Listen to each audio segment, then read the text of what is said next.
Good afternoon, ladies and gentlemen. India is the third largest energy consuming country in the world. We stand fourth globally in renewable energy installed capacity, fourth in wind power capacity, and fifth in solar power capacity. As we have said in various previous sessions earlier in the day, India has set an enhanced target of 500 gigawatt of non-fossil fuel-based energy by 2030.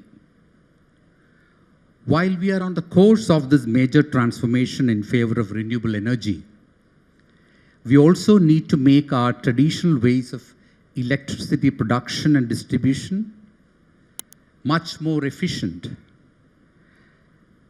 as well as increasingly look at renewable energy to meet our short and medium-term challenges in power sector. To discuss this, we have got an eminent panel of experts drawn across the spectrum. We have Mr. Prakash Shivahare, Managing Director of Gujarat Urja Vikas Nigam, Mr. Deepak Pandey, who is the CEO of INVERGY India Private Limited, and Mr. Kamal Kishore Chatiwal, who is the Managing Director of Indraprastha Gas Limited, which a lot of you would be familiar with because he caters to, the city, as we call it. So I'll take the first question to Mr. Shivahare. If you could, give us a view, because you are a parent company which is it's a holding company for several of the power, generation, distribution, and regulatory, happenings in the Gujarat power sector. If you could give us an idea of the Gujarat model, as we call it, where you have efficiently, synchronized the various, companies within the holding firm, and how you are also planning to meet a bulk of the energy needs from the renewable sector. So if you can give a broad spectrum to open up, then we'll take the question to others also. Thank you for having me here.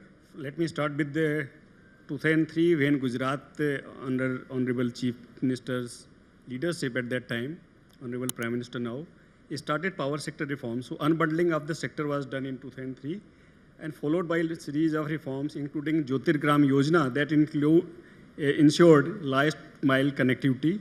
So from 2006 onwards, Gujarat is having 24/7 power for all in every village also. So that was something which was unthinkable at that time, but that was successfully done in the state of Gujarat. And after that, that has become the foundation for faster industrialization of the state, and that has impacted the quality of life of people in a big way. Now we are going through energy transition. So Honorable PM has given a target of 500 gigawatt by 2030, in which Gujarat would be contributing more than 100 gigawatt. And that does not include the capacity that will be created for green hydrogen. And on energy transition, a lot of good action is happening in our state. So if we talk about current emission intensity of the power sector, it is like 0.86 for the country per unit CO2. But now we are going to integrate 42 gigawatt of RE by 2030.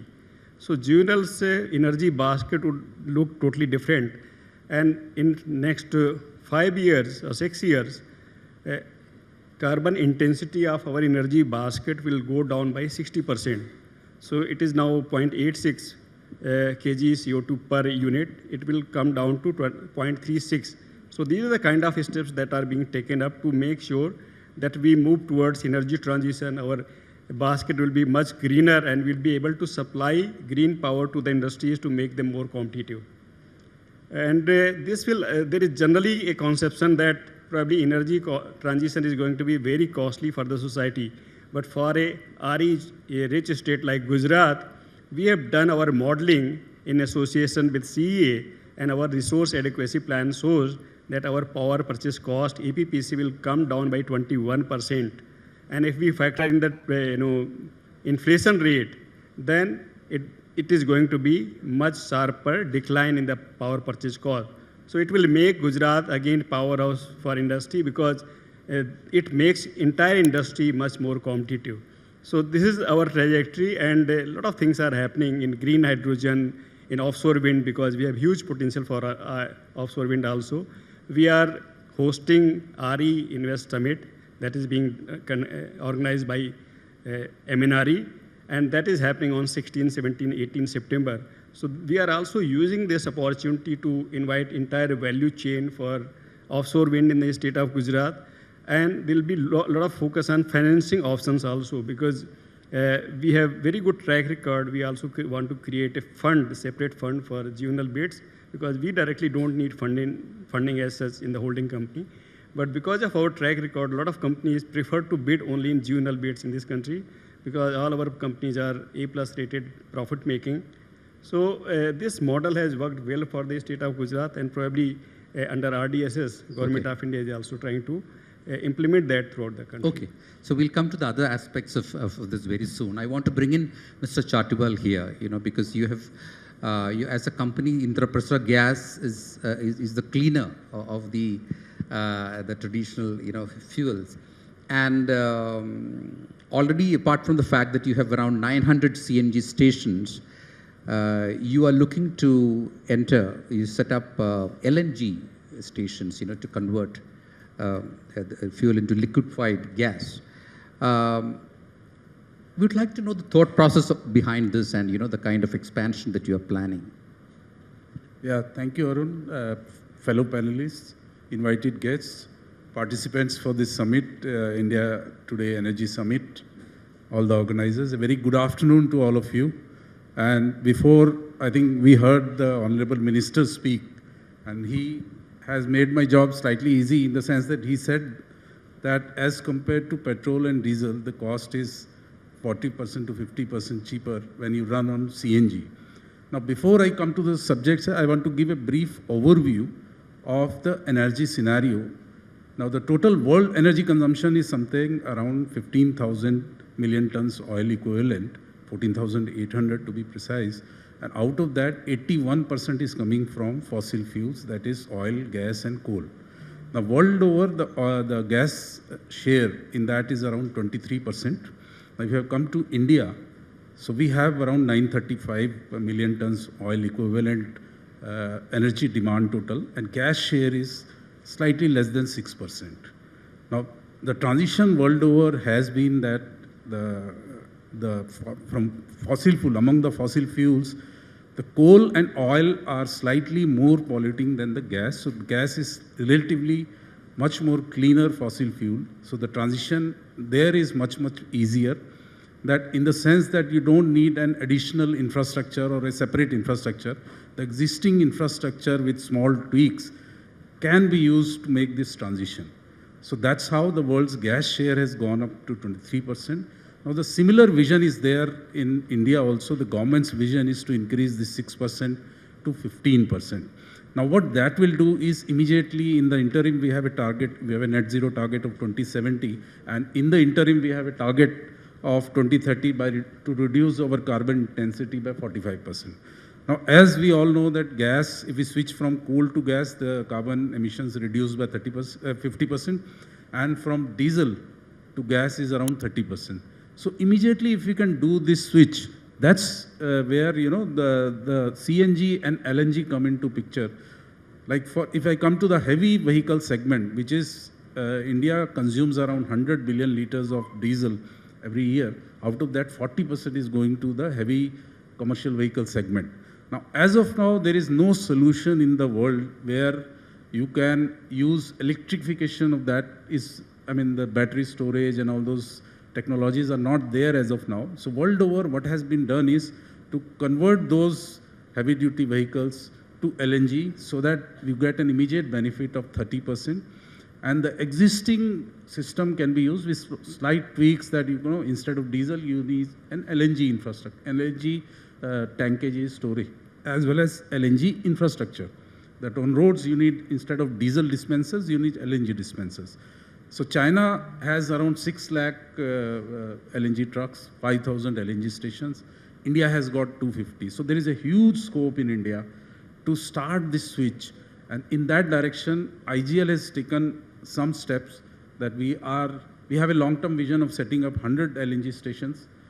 And this year we are targeting 5 to 6 LNG stations. So what it does is immediately once the vehicle is converted, so what support that we were looking for, I mean the question was asked in the earlier session, was that the GST component on electric is 5% because it is contributing. Now there is a presumption that it contributes to a cleaner environment. Now similar thing is there for LNG vehicles also, but that is being charged at equivalent to diesel, petrol at 28%. So the industry demand was that in between, if it can, some value can be fixed. That is number one. Number two is, as far as the CNG segment is concerned, if you look at the infrastructure, 10 years back, we were having only 700 CNG stations. Today we have around 7,000 CNG stations. And in next 5-6 years, the number is going to go to 18,000 CNG stations. So that's the kind of, and I'm happy to share that in Delhi is the only city in the country where a single company is having more fuel stations as compared to, say, the other three giants, say Indian Oil, Bharat Petroleum, HPCL. They have combined 400 stations. IGL alone has got 500 stations. So, and that is the reason for the success of CNG vehicle, because if you see the penetration of CNG in NCR, it's close to 40%. I mean, the new vehicle additions are 40% are vehicle. And the primary reason is that we have so many stations and the cost is around 20-25% cheaper as compared to petrol. And the efficiency part, the per kilometer average is around 20%. So the combined cost is, the combined benefit is around 40%. So seeing all this benefit, we see that in the transition towards a cleaner energy future for the country, and supposing the number 935 goes to 1800, 900, that has to go to that level if the country is growing. And it is only a question that whether it will, the number we will be reaching in 10 years or 15 years. Yeah, we'll come now, to if we go to aspects. 1900, suppose we go to 1900, and present share of renewable is only 56 million tons oil equivalent. So where from this additional 950 or 1000 million tons is coming from? Can renewables bridge that gap? We'll come to that. I think that's a question we'll ponder in the second phase of what we are saying. I wanted to bring in Mr. Deepak Pandey of INVERGY into this whole debate. Now, we have already heard two gentlemen, one who's talked about the increasing role of renewables in his overall energy basket. And then we heard how CNG as a cleaner fuel is making a huge impact. We'd like to know the potential of solar. I mean, some of it has been discussed very, very threadbare in our earlier session, moderated by Mr. Chengappa. I believe that you're also working on, certain new technologies, including the storage. So if you could give an overview of, the kind of work you're doing, and also the, some of the questions related to the solar potential. Maybe we can open up with that, and then we'll go into the other. First of all, thank you, Arunji. And I warmly welcome the panelists and the participants sitting here. So as we are talking about the solar, so the amount of industrialization, the India is just around the corner. The renewable is going to contribute a lot in that. And in last 9 years, if you see, the renewable has increased its contribution by more than 30%, 30 times, and which is a very good number. And out of which, till date, we are standing somewhere around 195 gigawatt of installations, including all the renewables, small hydro, big hydro, and then solar, CBG, and all these things. So still the potential of solar in the which is going to contribute, because the energy demand has to increase. And the potential which we have right now is of 747 gigawatt. And still, till date, we have only achieved somewhere around 87 gigawatt from solar itself. So the difference between the potential difference between the 87 and 747 gigawatt is huge, and which is still unexplored. And the government policies are very much in line with that. The kind of subsidies the Prakash sir has already told about the Gujarat, and sir is contributing in their own ways. So the kind of opportunities which we have in the solar is huge.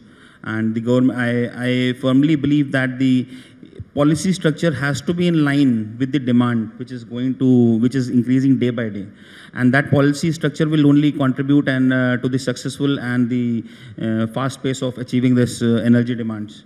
And the demand supply gap, which is increasing with the industrialization, all these things, is a very important role to play with the RTS, these battery storage solutions, wherein we are also playing a very important role. We are setting up our own factory of gigawatt capacity very soon in next 10 months to just contribute our bit in this net zero contribution and the RTS solutions.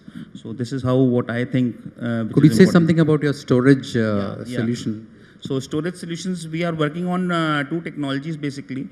One is the lithium technology, which is already known to everybody, and we are also having a very strong technology advancement in that. Along with that, we are also working on a latest technology which is going to be very useful in the RTS round-the-clock power supply systems for the commercial segment, which is called the supercapacitors, graphene-based batteries. So for that also we are contributing, and fortunately we are fortunate to start our setup installations in India with approximately 500 kilowatt right now with a small setup, but sooner or later it will be on the megawatt levels. And in the lithium, we are already working on more than 10 megawatts of contributions we have contributed in the industry right now. Thank you. Mr. Shivahare, I wanted to bring your attention to something that was discussed earlier here.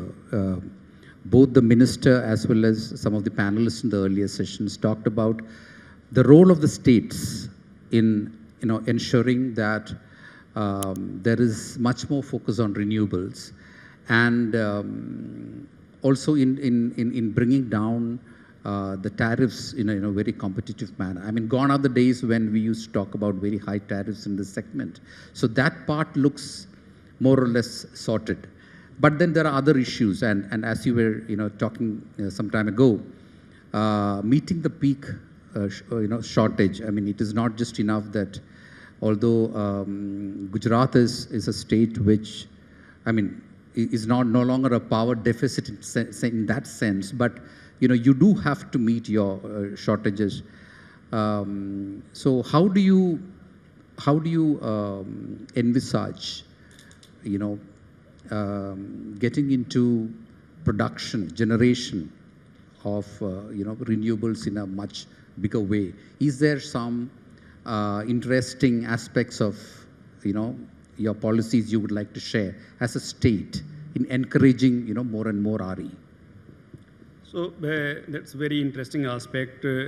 Last year, Gujarat government came up with a very progressive RE policy that encourages renewables in a big way, and we are targeting, as I said earlier, 100 gigawatt installed capacity in the state of Gujarat by 2030. Out of that, roughly 60 gigawatt would be in our energy basket of GUNL, and for that kind of penetration of RE, we require huge storage capacity, as my co-panelist was talking about. So in fact, we are through our generation company, we set up one plant for storage that was 157 megawatt for 4 hours per day. And now so this storage technology is totally indigenous? So they are mostly EPC contractors are bringing it from outside. But again, this year we floated 2 tenders and finalized those. One was for 250 megawatt, 4 hours per day. So that makes it 1000 megawatt hour per day. And next tender in July, 500 megawatt into 4 hours per day.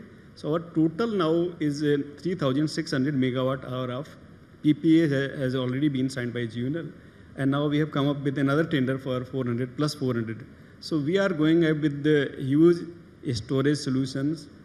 And we are also targeting 18,000 megawatt of pumped storage capacity. So we are working on 23 sites. We have published the list of locations. We are going to float the tender. DPR is under preparation. So storage would be required in a big way because we need to store energy during daytime and then make that deficit during evening hours or morning hours.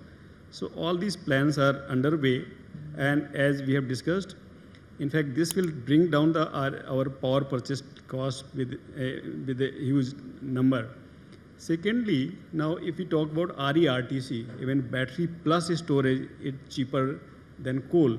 So we are going ahead with those kind of tenders also. Even SECI has come up with those kind of bids.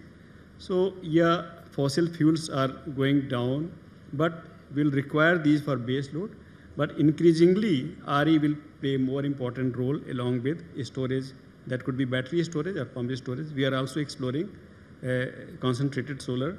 So all these technologies, until with the existing technologies, as it is clearly said in the IEA report, which is published in May 23, that with existing technologies, it's mainly implementation issues till 2030, which is crucial. And beyond 2030 till 2050, technologies which are at pilot stage, these will be commercially viable, so that will play more important role.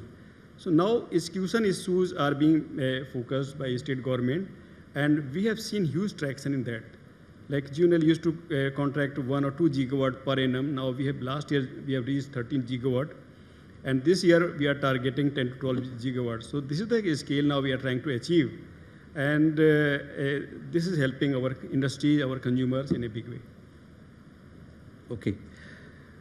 Mr. Pandey, I would like you to delve a little later, because as one of the entrepreneurs in this panel, I would like to take maybe some gleans of information from you as to, the budding entrepreneurs who would like to enter this segment. Of course, it is promising, and the government's policy is oriented towards this in a big way. But what do you think are these just challenges, like a startup such as yours would incur when it comes to, setting up such a kind of an operation? Because I think you are part of the original innovators, and you're also addressing a big gap that is there in this segment, which is the storage element, which we have talked about earlier also. So if you could give some idea of some of the challenges that you feel still face. First of all, if you talk about the entrepreneurial journey, for an entrepreneur, the vision is very important, and how to contribute to the society, that makes a difference. And the time when we started it was the policies and everything was in a very low shape. But today the government is being contributing a lot, and made so many entrepreneurial friendly policies. So the challenges are becoming very less day by day. I don't say there are no challenges right now, but it is 100% the challenges are reducing day by day. So the vision of an entrepreneur matters, what he wants to contribute. And as far as the if we talk about, we are still standing in 2024, and there are still far-flung villages which are still not received the electricity. And the potential for storage is huge as a microgrid. So we are also doing a few projects in Himachal and other places where we are providing the microgrid through storage and lightening those villages. So the potential is huge. It is just the thought and the way they want to contribute in this net zero and the global, where we are, as you have mentioned, that we are 4th right now, which is again a very remarkable number from where we have started, India has started. So the potential is huge, and the opportunities are there. It is just about their willingness to grab that and take the things forward from there. That is the suggestion which I would like to just mention here. Okay, I'll come to Mr. Chatiwal, and I think we are coming towards the close of the session very soon. You had talked about the fact that, and it's a very important aspect of how to reduce, pollution, especially from the commercial vehicle side, and I think that is what you were, explaining earlier. And as we move closer towards the end of the year, I think, the capital city always comes into news because of this particular issue. So could you throw some more light on, some of the work you're doing, and what percentage of reduction, that you can bring about by switching over, making the switch from fossil to the cleaner part of yours? Okay. I think for this, we have to slightly understand the root of the problem. Now, the root of the problem is that we have a agriculture season coming up, or the harvest season. Now, farmers have a waste product there, the rice straw.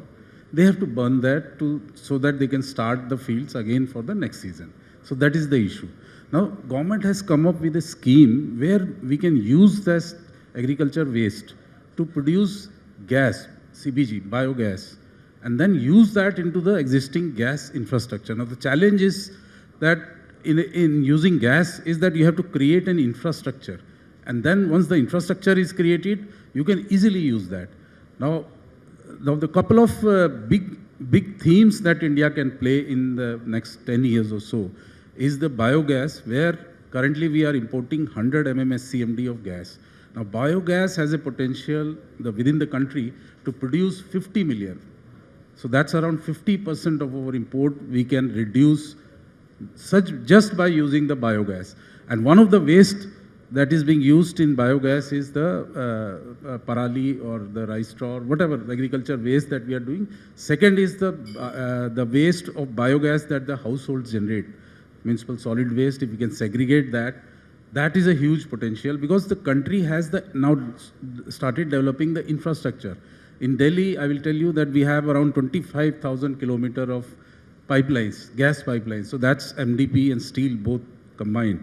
So that's a huge capacity, and we are selling around 7 million gas in Delhi alone. So, we generate around, say, 15,000 tons of MSW waste every day.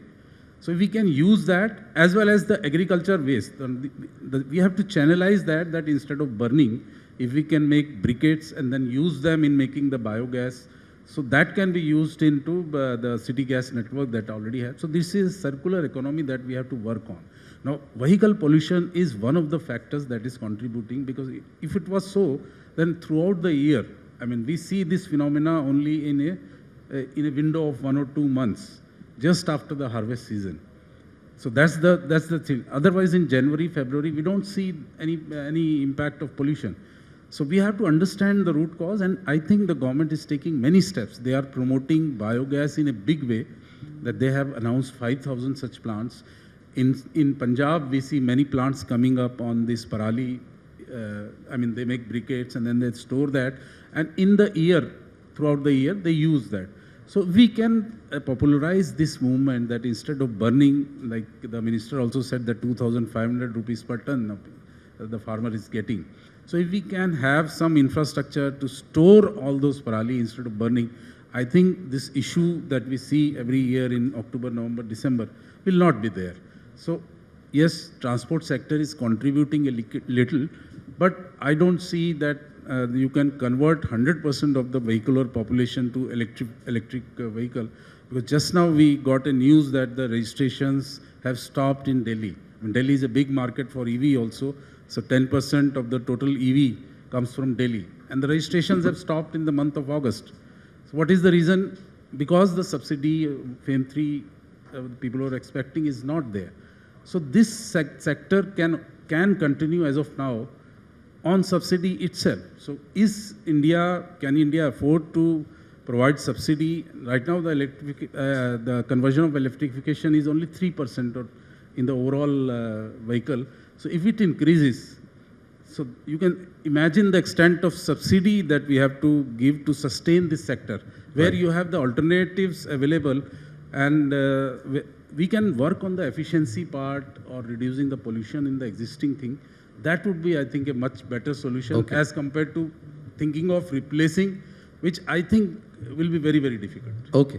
Thank you so much. In fact, these are all extremely interesting topics which we can keep debating, but we are in the end of the time. Thank you so much, gentlemen, for enlightening us with your thoughts.